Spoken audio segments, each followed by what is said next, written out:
অনেকেরই মনে একটা কথাই জাগে যে আমরা কেন দীনকৃষ্ণ ঠাকুরের ভিডিও দেখব বা কেন আমরা দীনকৃষ্ণ ঠাকুরকে ভালোবাসবো, আর কেনই বা প্রতিটা ঘরে দীনকৃষ্ণ ঠাকুর তৈরি হবে, আর কেনই বা তারা অন্য যেসব ধর্মগুরু আছে তাদের সাথে প্রতিবাদ করবে।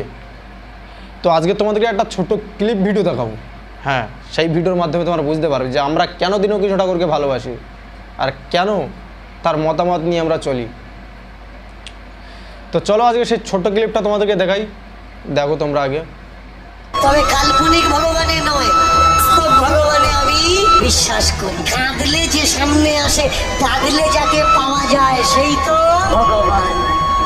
কে ভগবান? ভগবান বাইরের কেউ নয়, ভগবান তোমার ঘরে আছে ভাই, তুমি চিনতে পারছো না। ভগবান তোমার দাদা, ভগবান তোমার কাকা, ভগবান তোমার প্রতিবেশী, ভাই বন্ধু, ভগবান তোমার প্রিয়, ভগবান তোমার আপনজন। এই জন্যেই আমরা দীনকৃষ্ণ ঠাকুরকে ভালোবাসি। হ্যাঁ, কারণ উনি যেসব অন্ধভক্তরা ছিল, বেশিরভাগ যারা ছিল, এখন খুব কমই দেখা যায়। হ্যাঁ, খুবই কমই দেখা যায় অন্ধভক্তরা আছে আমাদের বাংলায়।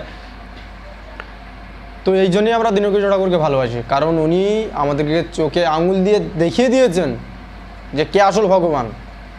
ভগবান বাইরে নেই, ঘরের ভিতরে আছে।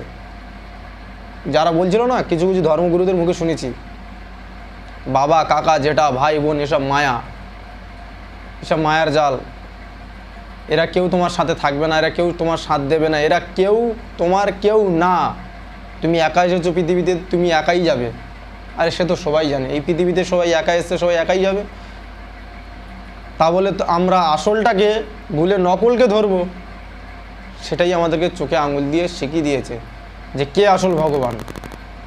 এই জন্যই তো আমরা দীনকৃষ্ণ ঠাকুরকে ভালোবাসি, যার জন্যই তো আমরা জেগে উঠেছি।